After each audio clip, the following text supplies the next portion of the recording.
Hello there, and welcome to another interesting episode of the interview. I'm so delighted today you decided to join us, and today I am hosting someone that is so dear to my heart, who happens to be my professor, and we'll be having a very, very interesting conversation. He's someone that there is never a dull moment with him, as I will be introducing him shortly. So I will encourage you to actively participate as you always do. You can share this video, you can like it. If you want to follow this conversation on YouTube, it's also available on YouTube. You can follow us there. So without further ado, let me go ahead and introduce my guest for today as we dive into our conversation for tonight. Today, I'm so delighted and privileged to have, just as I said, my former professor by the name Professor Nathan Chiroma. Professor Nathan Chiroma is the Dean of the School of Theology at Africa Christian Theology that is located at Kenya.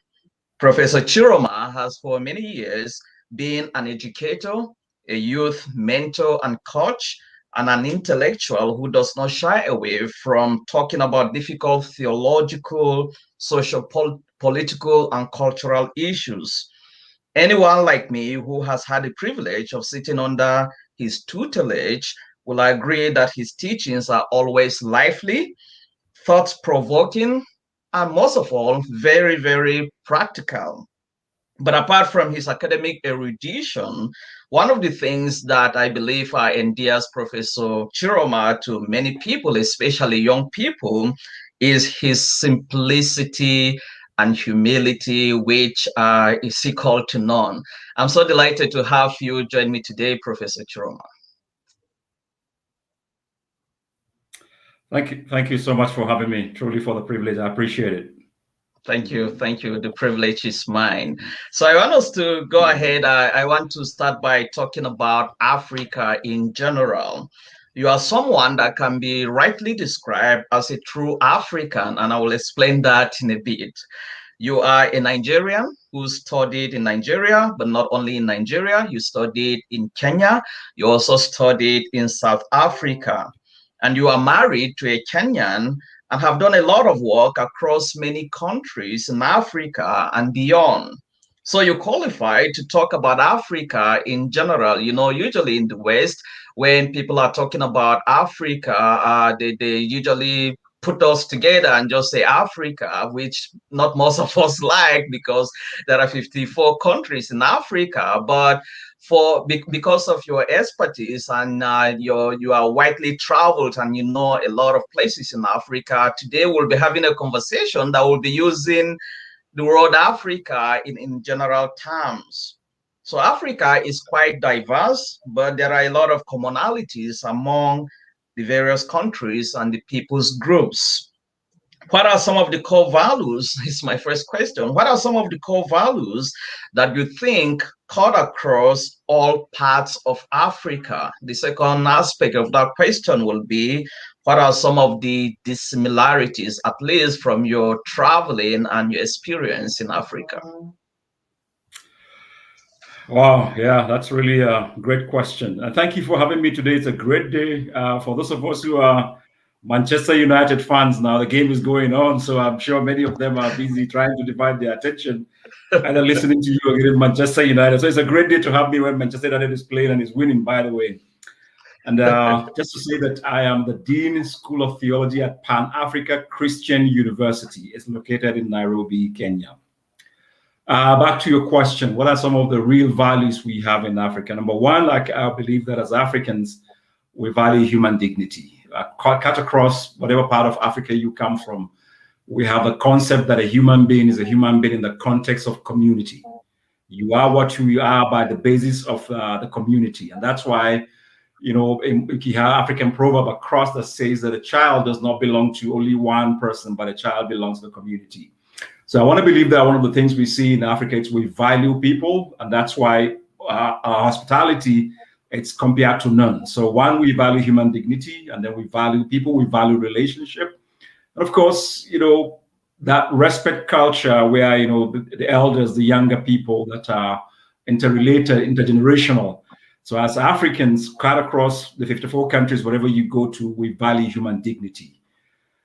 Well, of course, we have kind of differences, and differences might come in different context, different culture. In as much as, yes, we value human dignity, we value people. So in some contexts, you find women are valued higher than men, men are valued higher than children, such a kind of things like that. But cut across, we all value human beings. But the difference is, it's how that value is considered in different, from one context to the other. Yeah, thank you, sir. All right. Thank you so much. Human dignity, anywhere you go to in Africa, human dignity is valued, and that cannot be overstressed. Let me just put you something that one of your friends is responding to your comment about Manchester United.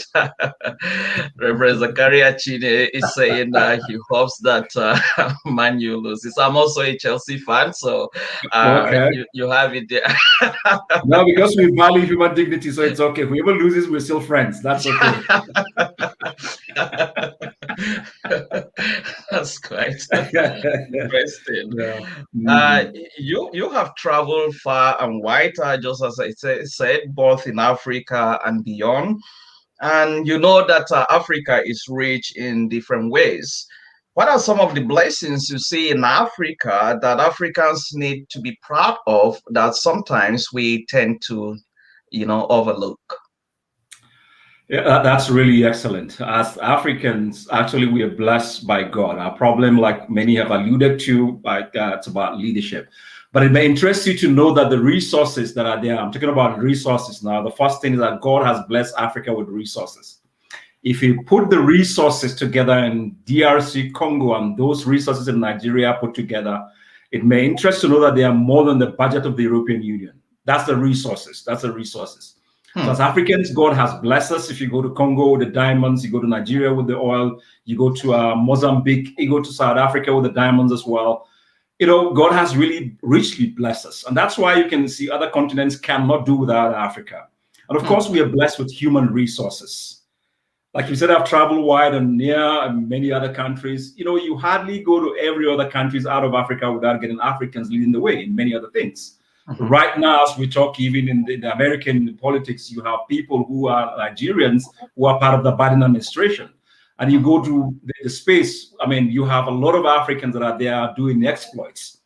So God has blessed Africa with resources, mineral resources, you name all the resources. But also we are blessed to have human resources. God has really blessed us. Many a times people will think, oh, we are cursed. I said, no, we are not cursed. Because the brain that we have, that's why we have the brain drain.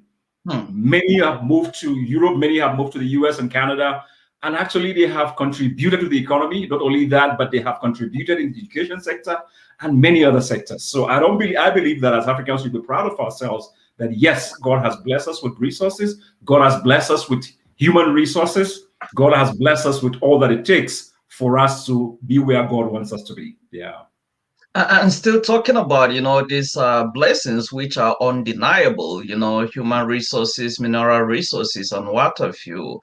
What do you think contributes to this,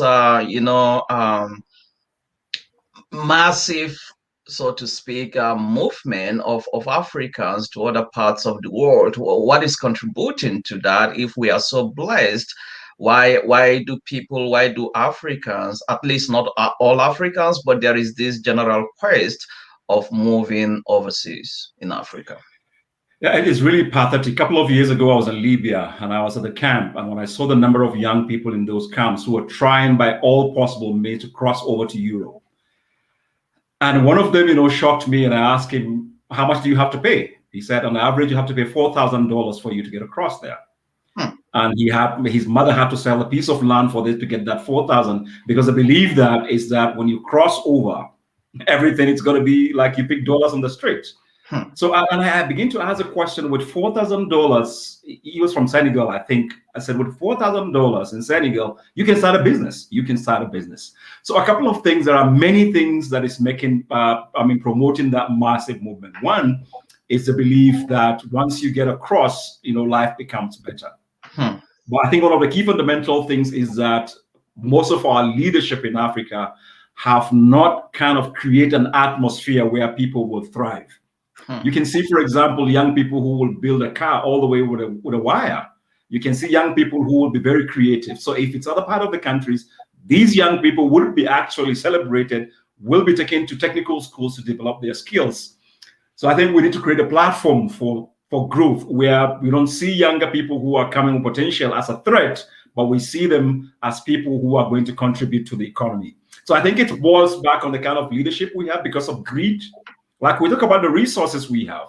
You see, one person's house, you find they have 10 cars, and they live in probably 12-bedroom house, and they only occupy one house or one room or two rooms. So if truly you said, instead of buying 12 cars, I can buy 2 cars, invest the remaining eight cars into the life of another young person to give them the platform to thrive in that atmosphere, I think we would be where we are. But I think our major problem is greed. Our major problem is selfishness. I think our major problem is the leadership are not seeing what we have. When people get to leadership, it's about what I can get, not what I can give. Yeah. And talking about young people, I know you are very passionate about young people. For many years, you have been a youth mentor, a coach, and an educator, and you do not do that only theoretically. You are very, very practical and contextual and down to earth about this, because everyone that knows you closely knows that you are very, very passionate about young people to see that they thrive and they also grow and they develop. What makes you so passionate about youth or young people? Yeah, interesting question, because for me, when I was growing up, also, I've had mentors who invested in me. In fact, one of them, I would mention his name here on this platform, is called Dr. Elia Marjans. At a point, he looked at me, he said, you know what? I know you're thinking about how you're going to repay me for all that I have done for you. The best way you can repay me is to develop other people, invest in other people. So from there, my kind of perspective changed. Most of the time in Africa, when we see young people, we see them as problems to be solved. But at the time, to say, well, you know what? Young people are not a problem to be solved, but they are a potential to be developed. When you see young people, you see them just not for now, but see where they would be 10 years down the line. And of course, by the Bible, it's about intergenerationality. Even in our culture, before the coming of Christianity, in most cultures, people invest in young people because, like they said, they are the future. But I don't believe they are the future. They are also now, but we also invest in them for that future. So what really gave me the passion about young people, I see potentials. Everywhere I see young people, I see potential. I see the next president. I see the next lawyer.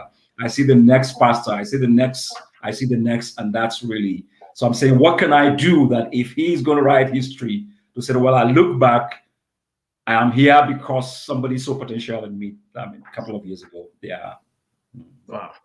That is so powerful that you look at young people and you see potentials, you don't see a problem. I love that line. Young people are not a problem to be solved, rather they are a potential to be developed.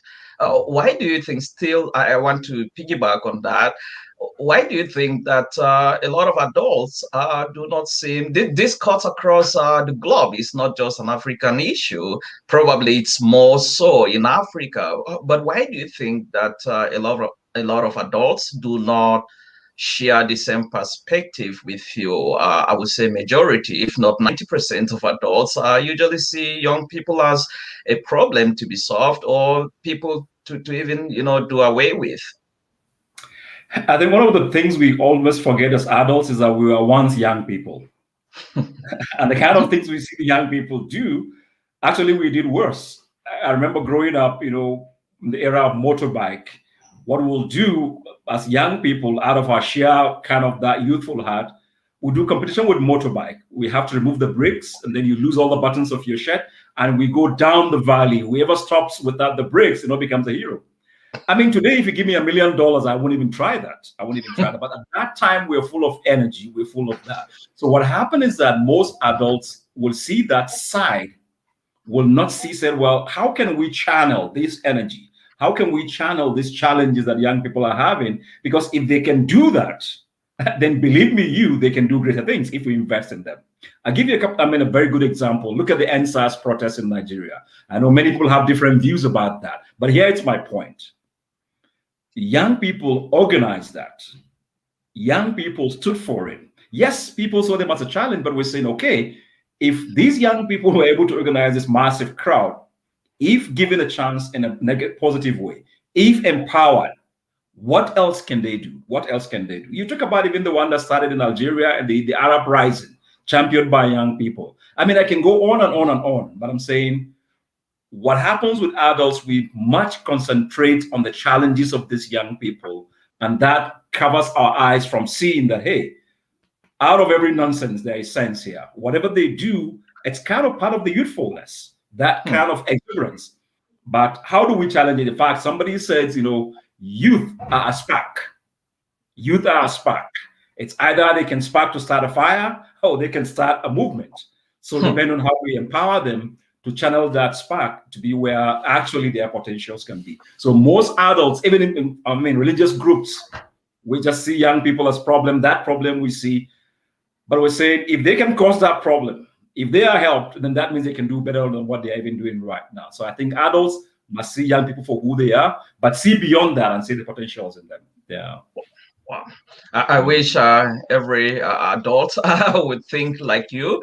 If adults would start thinking like that, we are going to turn the world upside down. I mean, positively.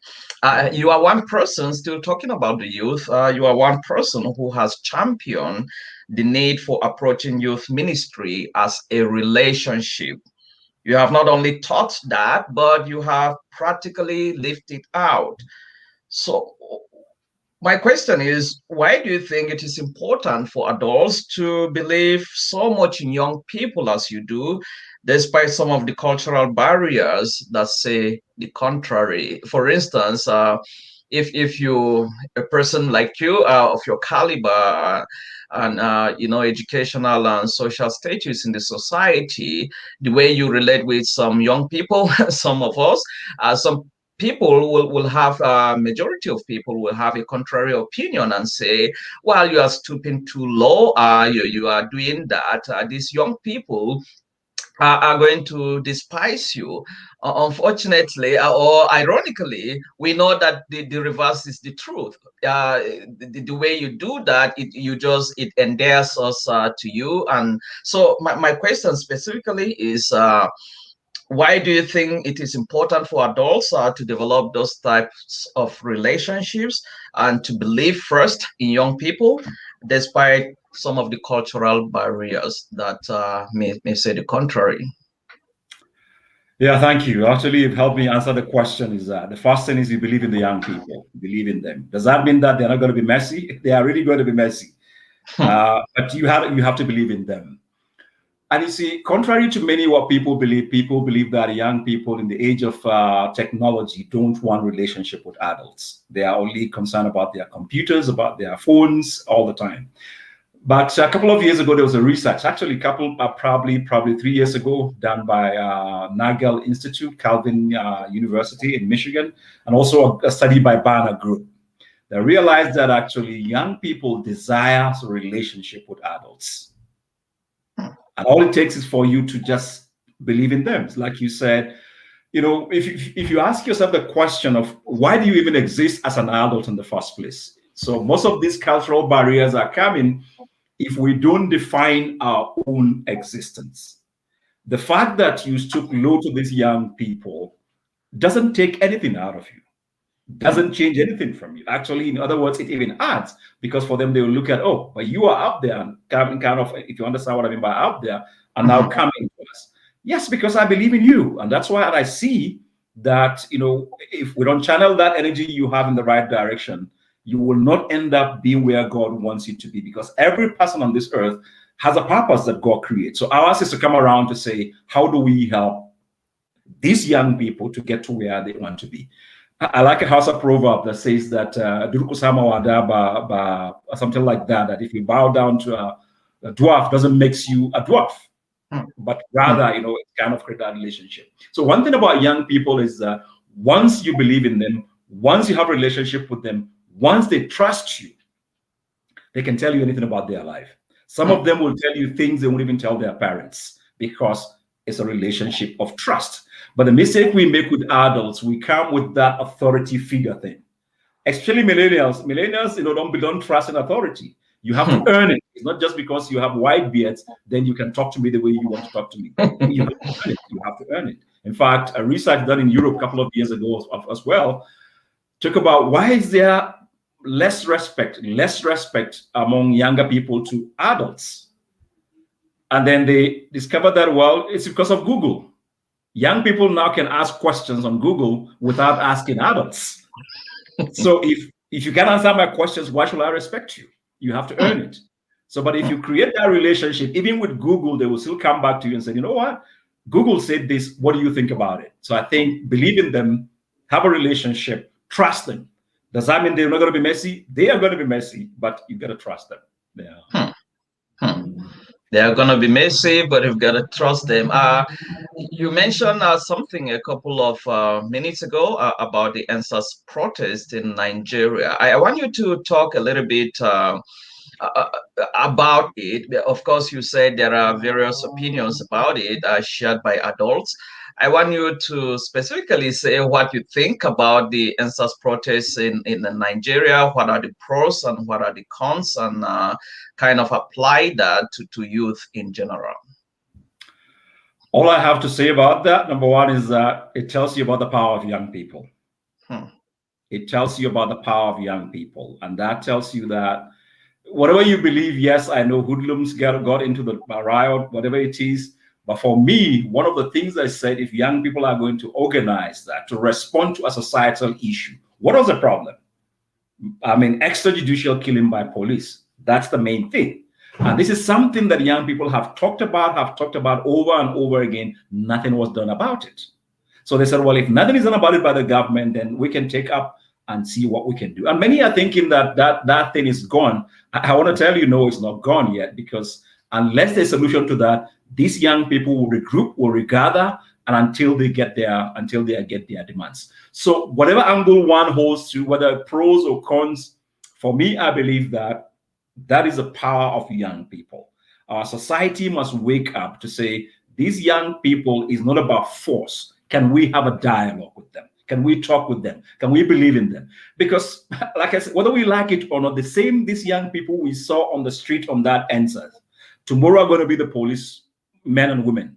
Tomorrow they're going to be the politicians. Tomorrow they're going to be the governors. Tomorrow they're going to be the presidents among them.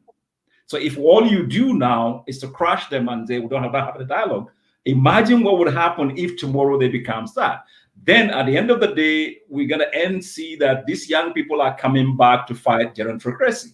Because now if older people are saying the only way is to crush them without having a dialogue, then we are setting the precedents that at the end of the day, they will come back and suffer. Like we say in our denomination, some of us who are younger, if you don't treat us well, we are the ones who sign your retirement check. So you got to believe in us and just have that. So I believe for me, yes, it shows the power of young people. It actually demands that government dialogue with young people because they have the power. They have the power. Yeah. And I want to talk about, I think you kind of mentioned it in person, this issue of young people being very innovative. You kind of gave an example with something that, I understood. We see that all over Africa and other parts of the world, that you see young people, developing all kinds of gadgets. Some of them did not even go to school, but they are so innovative and they can, create all these things and apps and all kinds of things that have the potential of changing the world. But you don't see, especially talking about Africa, you don't see our leaders taking advantage of the innovation of young people. You see all these talents and innovators all across Africa, but nobody seems to be paying attention to that. What do you think is responsible to that? And what would be your advice to adults that are in position to look at things like that? Yeah, I think one of the major problems we have in Africa is that we are paper-driven, certificate-driven. Everybody must have a certificate. That's why you have this massive corruption in the exam system. People want to cheat at all costs to get the certificate. People want to go buy the certificate on the roadside. So I think for us, what we need to understand, we have to have a balanced education. What is the goal of education? The goal of education is not certificate. The goal of education is transformation. One, start transformation from yourself, which will now in turn be reflected in the community where you are. If you are educated, you are personally transformed, then your community must feel the impact that, yes, that person is educated. So not everybody it's supposed to kind of streamline to be in one. And that's why in the past in Nigeria, we used to have vocational training schools where people can go there and get hands-on things. If you look at it today in Nigeria, we are actually lacking this kind of what we call the skilled workers, the plumbers, you name them, because we closed down our vocational systems. And all we are targeting is, you have to get this point in JAM, you have to get this, you have to get that, you have to get that. We are cut out for different purposes. So I think for us, it's not to just help young people to think if you don't have a certificate, you are a failure. But if you contribute with your hands, that's how God has created you, has given you that talent. You can do gadgets. Then the education should see how do we help these people who are good with their hands to be able to thrive in their own community, because of course they bring transformation. Like I said, if you do an advert today, you said you want plumbers with a diploma in plumbing in Nigeria. Ask how many people will show up with a diploma in plumbing or diploma in tailoring or diploma in electricity and whatever, you name it. So I think we should not just focus on certificates, but we should focus also on skills that are there to help promote society. And I wanted to talk a little bit more on this issue of certificate, because I know it's something that is really killing people. You, of course, you are an educator and an educationist, and you have studied all the systems of education, but people seem to have this idea, especially in Africa. If you come to the West, I think it's a little bit different. It's what you can do, but we still have this idea of education. Do you think this notion of education that is prevalent in Africa is something that has to do with colonialism in any way, or what is responsible for this understanding of education or misunderstanding of the purposes of education? Yeah, I think partly we can blame colonialism, but how long have colonialism been gone in Africa? How long? In Nigeria, we've gained our independence for over, I think, 60 years now, thereabout. So yes, part of that. But now we have professors in education in Nigeria. We have many of them who have retired, who have studied the system. So yes, we can blame colonialism for that, but I think it's high time for us to wake up and just face it as it is. Over the years, our problem is that people think when you go to school, it's for you to get a job. Everybody going to school is to get a white-collar job. Education is not just for getting a job. Education is also for creating jobs. So you find that many people will go to school and then they hang around and say, what happened? No, I don't have an employment. What have you studied? Mechanical engineering. And then now you're still waiting for government to give you a job. So we have to kind of deconstruct that idea of saying, you have to get a white collar job whenever you finish. I give you an example. When I was studying in South Africa, one of my colleagues, he did theology, master of theology, but he runs a coffee shop. And that is his area of ministry. And I tell you, that coffee shop in the high season, people queue to get into that coffee shop. So, but you see, if he has folded his hand and said, I'm waiting for the church to employ me, I'm waiting for this. So all I'm trying to say is for us to actually do that, we can't blame colonialism. We have to start actually actualizing, like I said, skills, certificate, but more so, let's understand education is not just for job. Like I said, education is for transformation. You transform yourself, you transform the community, you create jobs through the education, not just you wait to get a job for education. Yeah. And still talking about that, how can the educational systems, because if it is not, of course, I agree with you that we can't be blaming colonialism for things that we are responsible for after 60 years. So there may be some indirect impacts, but we need to take responsibility. So that shows to some extent that there is, or there seems to be, something essentially wrong with our educational systems? Do you think that the way our educational systems, like colleges and universities, the way they are set up to some extent, and the way some of the professors teach, do you think that some of these things to some extent contribute to this misperception of the purposes of education? Yeah, to some extent, I agree with you. And I'm glad you touched about the professors. One of the things I've realized, I'll speak for Nigeria because that's my country. Our problem in Nigeria is not that we don't have the right documents. I think most of our problem in Nigeria is implementation. And that goes back now to the educators. And you and I, who are older, growing up, we know teachers, and teaching at that time was a calling. And so when the teachers, do it as a calling, they actually consider each and every person's talent, and they actually go an extra mile. But today, what happened is that many people are into teaching because they're looking for a job. I have finished my degree. I have stayed at home for 2-3 years without a job. So the only way is to teach. So you can understand now. You can imagine somebody who studied chemistry sent to the classroom without any educational orientation on chemistry. Yes, you know chemistry. It's one thing to know chemistry. It is another thing to know how to teach chemistry. And that's a problem we have. So when you have a lot of teachers who are in there for the money, well, the money is very important. Don't misunderstand me. I like people to get money. But when they're in there for calling and they have the training, then we're able to implement the curriculum that has been developed, the design, to help give the people the understanding that you are in this classroom, not just because when you graduate, you get a job. See, the society has kind of put a jacket on all of us. The understanding is that when you're born, you go to nursery school, you go to preschool, you go to high school, you go to university, and then you get married, then you get a job. After all that, then what?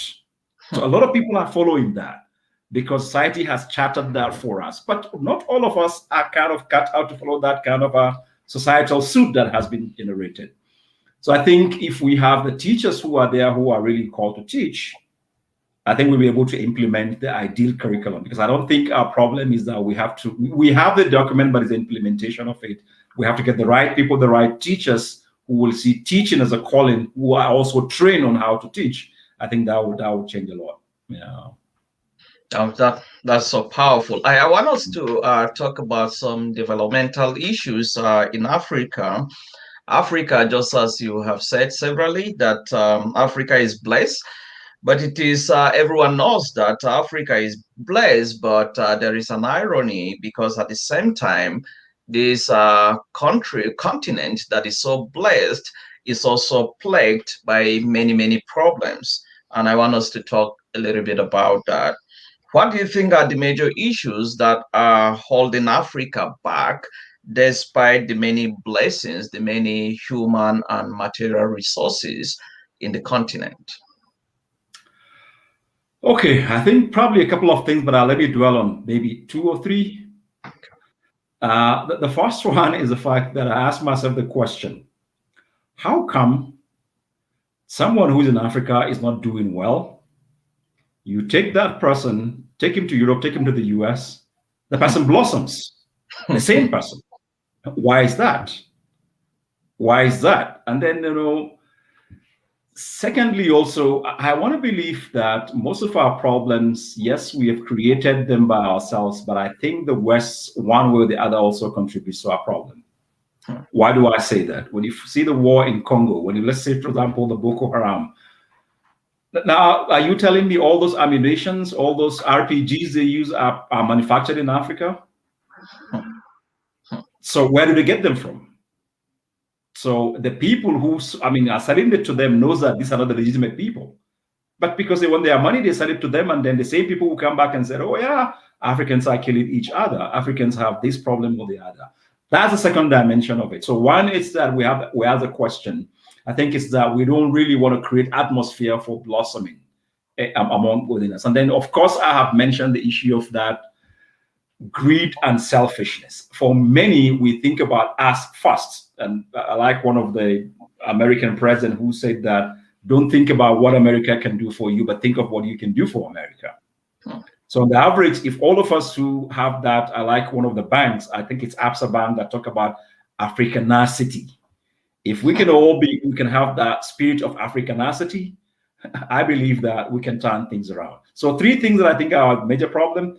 We still have a problem with some other countries who are not part of Africa, who are contributing to our problem. And I also believe that most of the times we don't want to create atmosphere for people to blossom. And thirdly, selfishness. People think about their tribe, think about whatever it is first. If we go outside of that, the Ubuntu culture that we talk about, that thing, Africanacity, as Absa Bank would put it, I think we will turn the tides. We will turn the tides. Talking about your discussion about theology, Reverend Chine says this, which I think it's very profound. He says that I think one of our major problems with education is our concept of it. Mark Twain is credited with saying he never lets his schooling interfere with his education. That's so powerful. I think we mistake schooling with education too much. Perhaps we need to redefine what it means to be educated as Africans. And I think this is so profound. I don't know whether you want to respond. No, I couldn't agree more. I couldn't agree more. That's really perfect. He's my Chelsea brother, so whatever he says, I gotta agree. But that's very profound. That's very profound. That's very profound. I want you to talk a little bit about life in Kenya. You have been, aside from the fact that you are married to a Kenyan and you have school in Kenya, you have been working in Kenya for the past couple of years. Talk to me a little bit about that. How is that similar or different from life in Nigeria? Well, that's what we talk about Africanacity. Africa is Africa wherever you go to. One of the things I like about Kenya, they're very hospitable people, and they don't see you as a threat, if I may use that word. There are other African countries I've been to. The moment you said you're from Nigeria, that's a red flag. That's a red flag. Yeah, because we are perceived as very aggressive. We are perceived as people who come and take over. But so from my experience here, it's very hospitable, very welcoming, and they believe in you and give you potential unless you prove yourself otherwise. Yeah, so it's been an interesting journey. And one of the things, of course, I like about Kenya is it's kind of been the hub for Africa. The headquarters of the United Nations is here in Nairobi, especially. And most of those other NGOs from Europe, they are based in Nairobi. So you get to interface with people from different parts of Africa, people from different parts of the world. And every time now you keep redefining kind of how you relate with these other people, so that you don't only think about Africa, but you realize that, okay, even as Africans, as we relate to each other, we can actually impact the other parts of the world.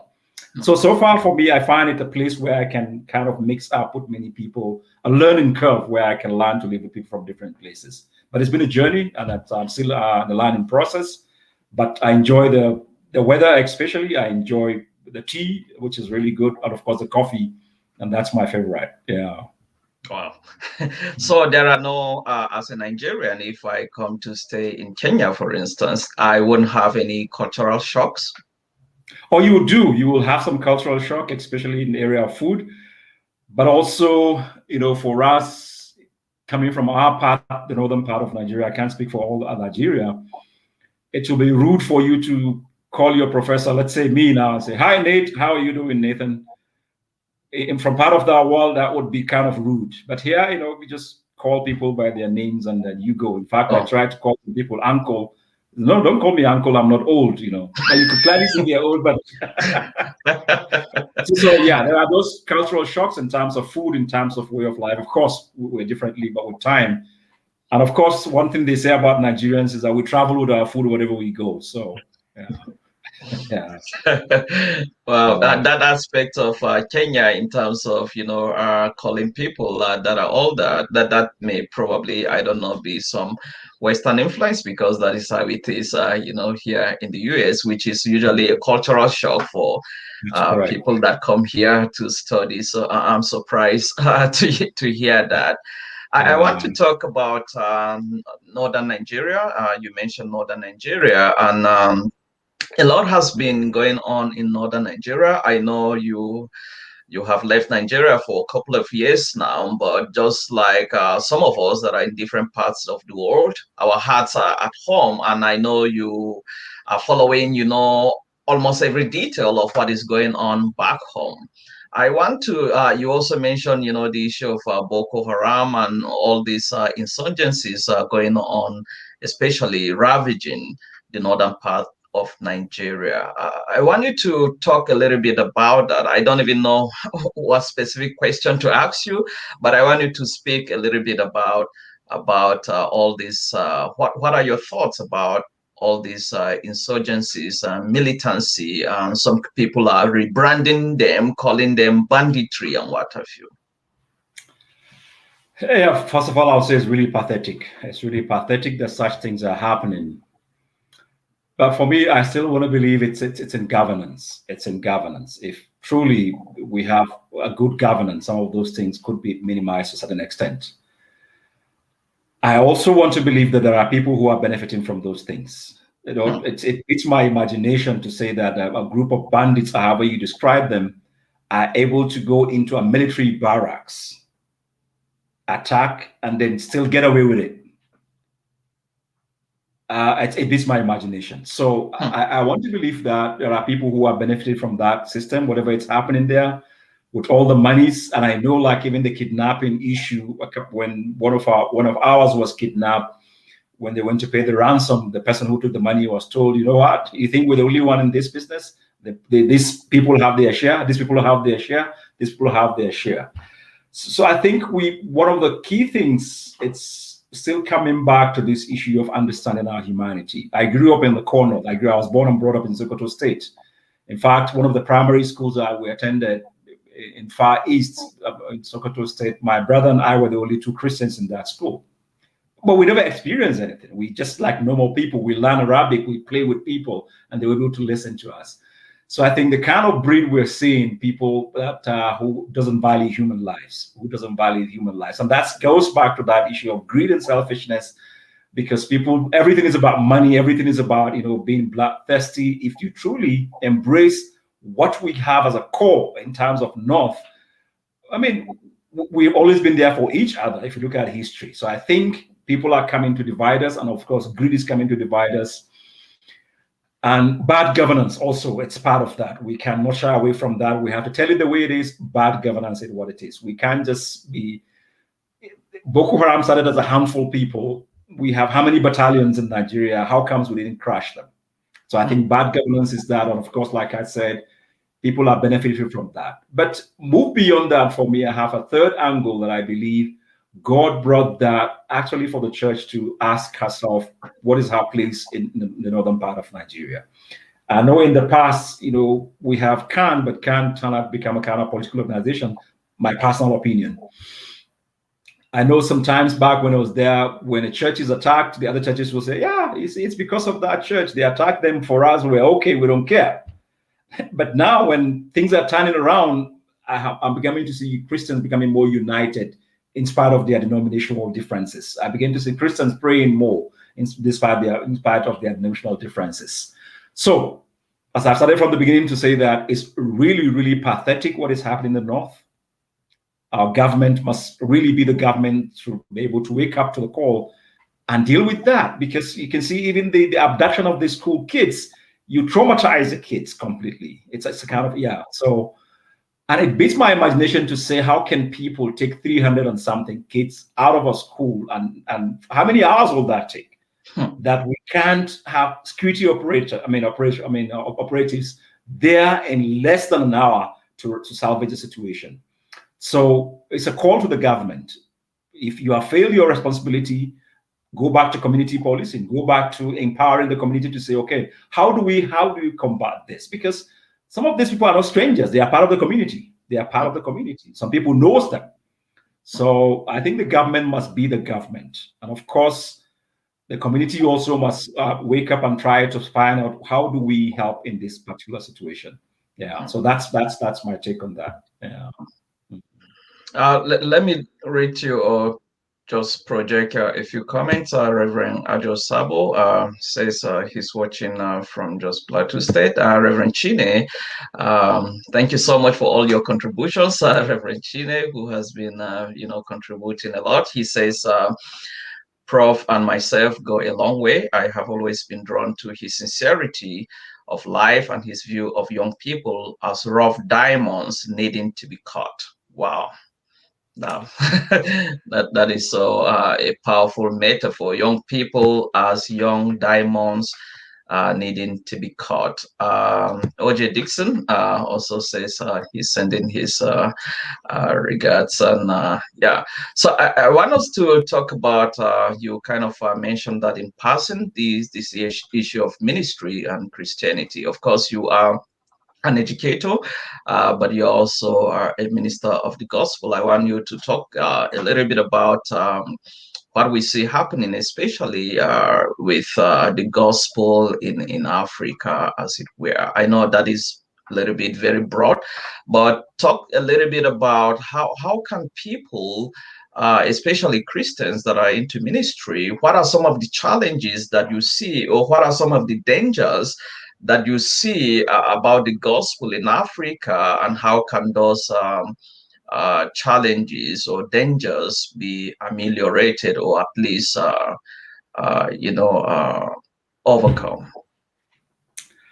Yeah, thank you for those comments. And like my dear friend and brother Chine said, we've come a long way, actually. We were together in youth fellowship at one point, and we also met in church planting in Sokoto State that I've told you about. And one of the things that keeps us together is our belief in young people. And I like that powerful metaphor that you said, young people are a rough diamond that needs to be cut. You know, one of my pastors in South Africa, Reverend John Lansdale, will say, you know, young people are like a wild horse. They have an energy. All you need to do is to put a bridle in their mouth to control them.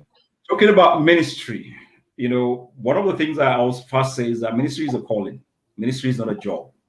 So for anybody going into a ministry, you have to understand it's a calling. Part of the, you know, my mentor, I've said it here again, Dr. Elia Majem asked me one time, how do you know you're called to ministry? You know, I went talking blah, blah, blah, blah, blah.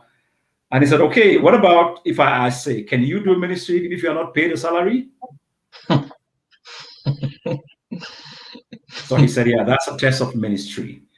So what I've seen today in ministry, we have a lot of young people who are coming into ministry kind of a thing of a prestige. Unlike our time, when even our girlfriends left us because they say they can't survive on church offering.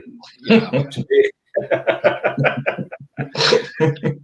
but today ministry is seen as kind of a prestigious thing. Of course, it's very prestigious. But I think the first thing for many of the young people who are listening here, who knows me, I think for the first thing is you know your calling. It's a calling. And when you have a calling, you need to have a philosophy of ministry. That philosophy of ministry will be able to guide you. There's a Hausa proverb that says, "Gona me iyaka akwai daɗin noma." You know where to start, you know where to stop. So a philosophy of ministry will guide you in that calling to understand that, you know, you're not everywhere doing everything, but actually you know where God has placed you. So I think most of the things that we see today in ministry, how they can be helped is by people trying to talk about a philosophy of ministry and then get a theology of ministry, understanding that I'm in this, you know, it's God that has called me into it. And if God has called me into it, then definitely God is in it. Part of the challenges, like I've said today, I've seen younger pastors who will go to elders and beg them, can you buy me a car? We'll follow church members and start asking money. And then many will talk about everything is about money, money, money, money. But I believe what Jesus said, he talks about worry in the book of Matthew, you know, talking about how do we overcome worry. One of the things he mentioned, he says, seek ye first the kingdom of God and his righteousness, and all things shall be added to you. I mean, I'm a living testimony to that, but many of my friends are living testimony to that. Zachariah Chine can tell you about that as well. So ministry, it's about calling. When you're called, get a philosophy of ministry, get a theology of ministry. And I think that would help you because, you know, what does God say about this? What does God say about this, even as you do your ministry? That would help you, give you direction. That would also help you to, when the rough time comes, of course they will come, tough times in ministry will come. When those rough times comes, your philosophy of ministry will keep you going and you stay focused so that you don't always blame the church. You don't always blame people for not taking care of you, but your philosophy, your theology are very important in ministry. Are there any specific things about the way ministry is done these days? Are there any particular things that give you concern? Oh yeah, I've just mentioned it, by the way. When ministry becomes all about money, it gives me concern. It gives me concern. But don't get me right. I'm not saying money is not important. Without money, we can't even be doing this now as we're doing it right now.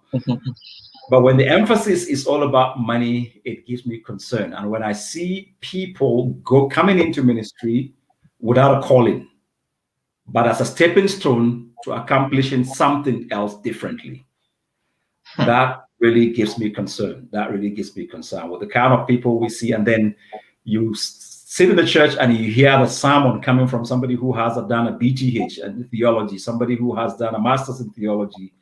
You shake your head. You shake your head. That's really alarming. You see, when those who are trained are living their training, copying those who are not trained. I don't know if I'm making sense. You do your theology, you leave it aside, then you embrace popular theology out of every praise. Praise the Lord, hallelujah, amen, amen, amen. And then you say nothing. And then you copy that popular theology because it's popular, people likes it. That bleeds my heart. That bleeds my heart. That bleeds my heart. Yeah.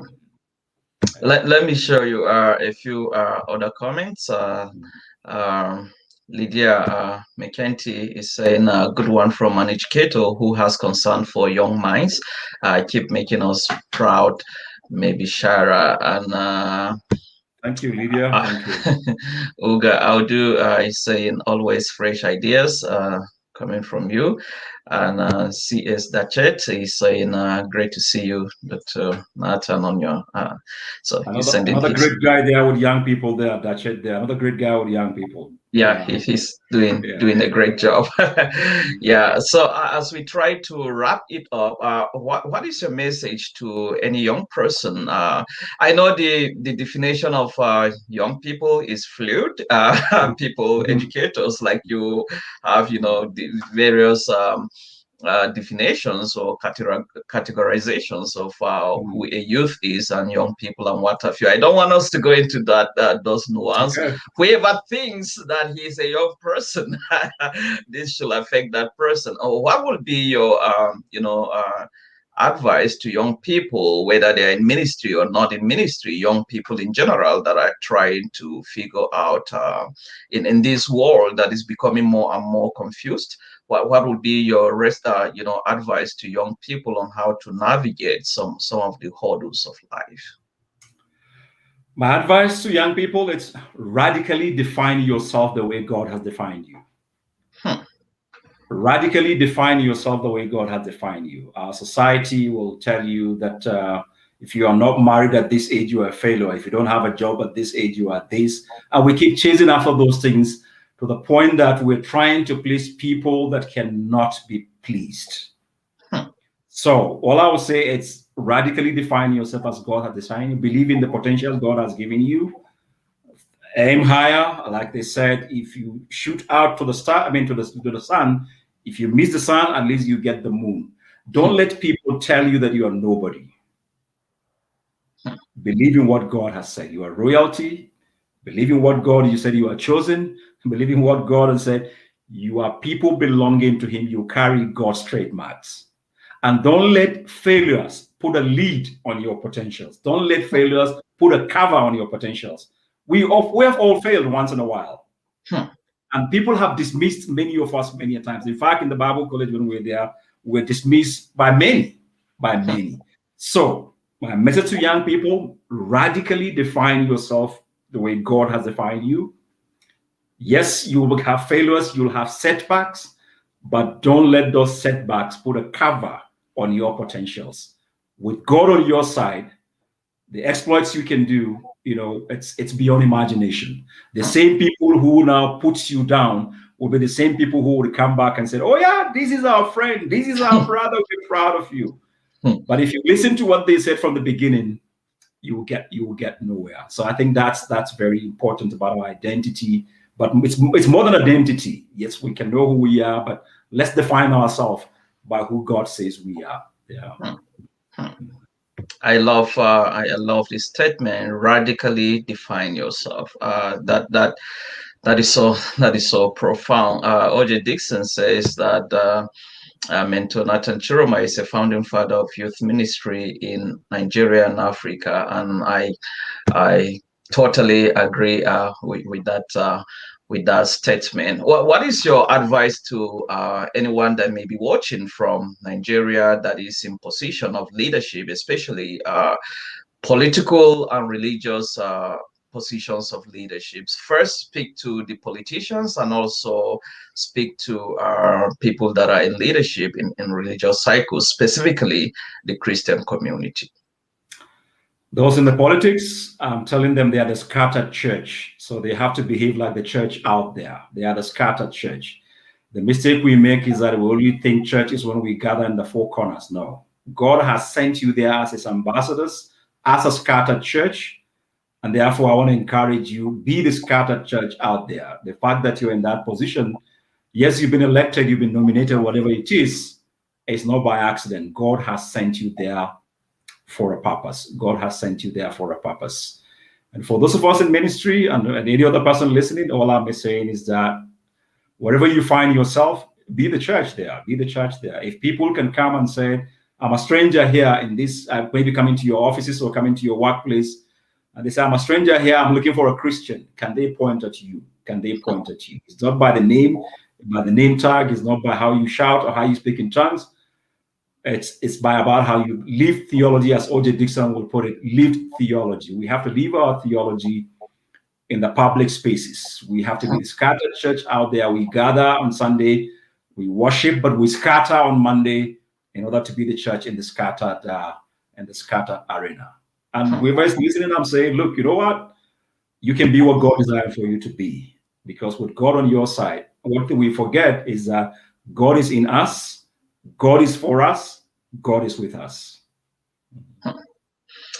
What a wonderful way to end this. God is for us, God is in us, and God is with us. Thank you so much. It's always a delight to speak with you, Professor Chiroma. Thank you so much for availing your time to have this conversation. I believe a lot of people that have watched this or will eventually watch this are going to benefit a lot from your insightful comments about the various things that we talked about today. Thank you so much. Thank you for having me, and keep on the good job, brother. I'm really proud of you doing what you're doing. Thank you so much.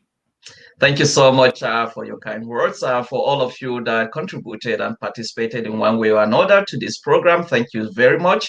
Until I come your way next time with another interesting episode of The Interview. Bye for now. Okay.